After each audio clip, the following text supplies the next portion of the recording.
Seorang guru bernama Cikgu Ayu, yang sering muncul di halaman TikTok, menggemparkan pengguna media sosial hari ini dengan ucapan-ucapan yang dikatakan menghina ibu bapa yang mempunyai anak yang prematang dan Down syndrome.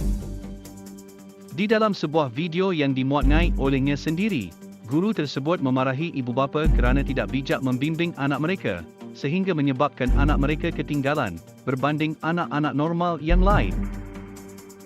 Video yang berdurasi beberapa minit itu tular di media sosial dan mendapat berbagai kecaman dari para netizen. Menyedari akan kesilapannya, guru tersebut kemudiannya tampil memohon maaf secara terbuka kepada semua ibu bapa melalui sebuah lagi video yang dimuatkan olehnya beberapa hari kemudian. Saksikan. Okey, hai, Assalamualaikum. Celoteh pagi pada hari ini saya nak respon sikit kepada kes yang viral di mana anak dia di-reject dekat tadika disebabkan kencing dalam seluar. Okey, first of all, untuk cikgu tu sepatutnya dalam waktu seminggu, 2 minggu you kena buat pemerhatian. You kena buat dulu pemerhatian. You janganlah sekali terus reject. Itu salah satu perkara yang tak betul lah. Kalau orang katakan kena dulu buat pemerhatian. Yang kedua, the second one is I tak salahkan cikgu tu, I salahkan parents tu. 4 tahun babe, 4 tahun ke 5 tahun ke 6 tahun sepatutnya anak korang dah boleh urus diri sendiri. Dah boleh urus diri sendiri.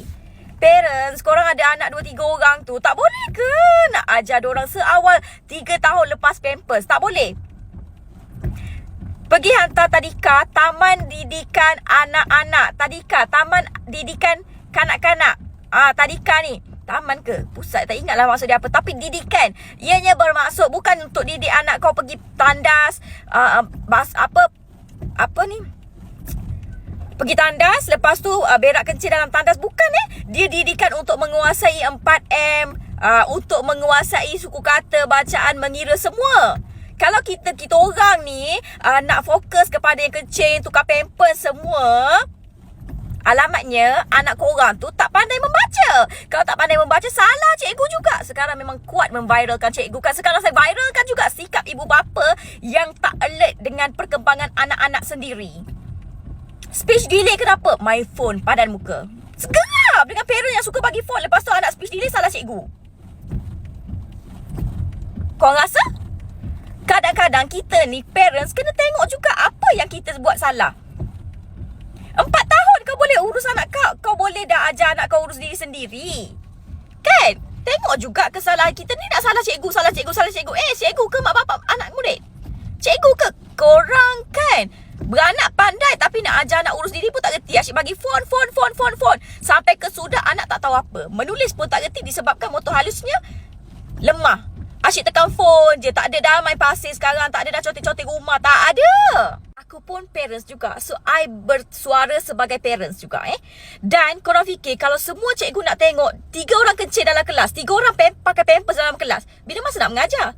Bila masa pembantu nak bantu cikgu untuk mengajar? So, tolong tolong jangan bagi phone selalu kat anak tu. Tolong bagi anak urus diri. Makan sendiri, pergi tandas, buka pampers. Faham? Okay, hai, Assalamualaikum. First of all, saya mohon 1000 kemaafan. Selamat Hari Raya. Silap sampai raya pula dah. Saya mohon maaf lah kepada parents yang terasa dengan statement saya pagi semalam, celoteh pagi saya semalam tu. Sebenarnya saya tak ada niat sikit pun nak cerca parents ke yang ada anak berpendidikan khas. Untuk pengetahuan korang, saya memang terima anak-anak berpendidikan khas seperti speech delay ke kan. Dalam kelas saya ada. Saya sedaya upaya mengajar mereka untuk menguasai bahasa dengan baik.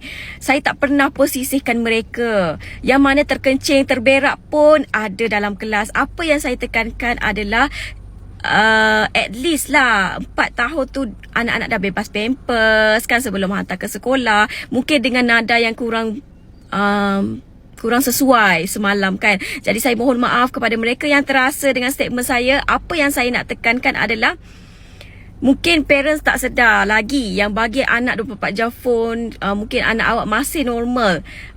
Tapi ada sesetengah orang, you boleh baca komen dekat saya punya section, ada yang bersetuju yang mengatakan Dia bagi phone 24 jam dan anak dia speech delay, hampir speech delay macam tu. Sebenarnya ada. Saya bercakap berdasarkan apa yang saya lalui, apa yang saya dapat anak murid saya. Jadi saya tak nak parents-parents kat luar sana dapat benda ni. Jadi saya nak sampaikan yang tu. Mungkin ada yang salah faham. Segelintir. Ada yang sesetengah tu memang daripada lahir. Contoh pramatang. Saya pun ada anak baby pramatang. Saya ada. Itu doktor dah cakap mungkin dia akan lambat beberapa perkembangan. Memang kita akui itu memang ujian daripada Allah. Ada yang cakap saya belum diuji. Masya Allah. Saya pelbagai ujian dah saya lalui untuk anak-anak saya. Jadi saya tak nak parents ulang benda yang sama. Saya tak nak macam tu. Jadi itu yang saya nak sampaikan sebenarnya. Mungkin dengan nada yang salah. Jadi dengan rendah hati, dengan rendah diri, saya mohon maaf kepada mereka yang terasa dengan saya. Saya minta maaf banyak-banyak. Saya pun parents, ada anak 3 orang. Apa yang saya cakap yang saya, semalam adalah memang saya buat dekat anak-anak saya. Memang saya potty training awal anak-anak saya. Saya mohon maaf. Itu sahaja. Mohon maaf sangat-sangat kepada yang terasa dengan saya. Saya terima pandangan dan kecaman daripada korang. Saya terima dengan hati terbuka. InsyaAllah ini aku kata pengajaran kepada kita kan. Bercakap siang pandang-pandang, betul tak? Jadi saya mohon maaf sekali lagi. Terima kasih korang. Jadi korang boleh viralkan video ni seperti mana korang viralkan video semalam. Okay, Assalamualaikum. Maaf dari saya, Cikgu Ayu. Saya mohon maaf. Mana kita balik sekolah. Okay, sayang, mari saya bagi tahu anak saya pun pramatang. Anak saya ada seorang pramatang. Itu tak kisah. Tapi ada sesetengah parents yang memang malas. Yang memang malas nak kata apa? Nak ajar anak dia potty training. Itu yang saya maksudkan. Saya tak maksudkan yang memang betul-betul speech delay daripada asal. Yang memang betul-betul orang kata autism. Itu tak ada masalah. Sebab itu memang kita boleh terus direct kepada pendidikan khas. Yang sekarang saya maksudkan adalah yang mild autism disebabkan gadget. Yang speech delay disebabkan gadget. Asalnya anak kita normal, tapi disebabkan kita tak peduli kepada mereka, kita bagi 24 jam phone kepada mereka tanpa had. Itu yang menyebabkan anak kita secara tak langsung speech delay dan juga mild autism. Saya pernah dapat seorang 4 tahun lepas anak murid saya mild autism disebabkan gadget. Ini diakui oleh parents dia sendiri dan diakui oleh doktor.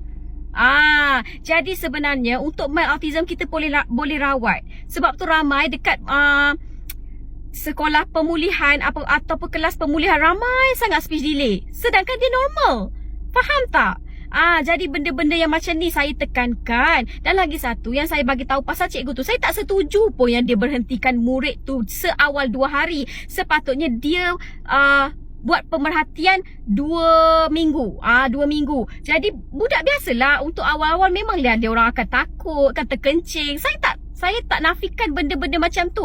Yang saya marah, yang saya bagi tahu tadi adalah parents yang malas nak buat latihan potty training untuk anak dia. Faham tak? So kalau korang memang rajin, itu tak ada masalah. Itu memang baguslah. Maksudnya saya pun ada anak tau. Saya ada anak pramatang. Saya ada anak. Saya tak nafikan benda-benda yang macam tu. Faham tak? Korang janganlah. Kalau korang buat benda yang betul, korang tak perlu nak melatah pun apa yang saya cakap. Itu pandangan sebagai seorang guru dan juga pandangan sebagai seorang parents. Jadi kalau korang buat betul, tak ada masalah. Kalau korang buat benda tu tapi anak korang susah kecap, tak ada masalah. Asalkan korang ada inisiatif nak bantu anak korang. So faham tak kat sini? Jangan cepat melatah. Saya sebagai guru tak setuju dengan itu, pandangan masing-masing. Okay, Assalamualaikum. No hate, just pandangan saya. Terima kasih kerana menonton video di channel Malaysia Viral. Sila share, like dan subscribe supaya anda tidak ketinggalan menonton video-video selanjutnya.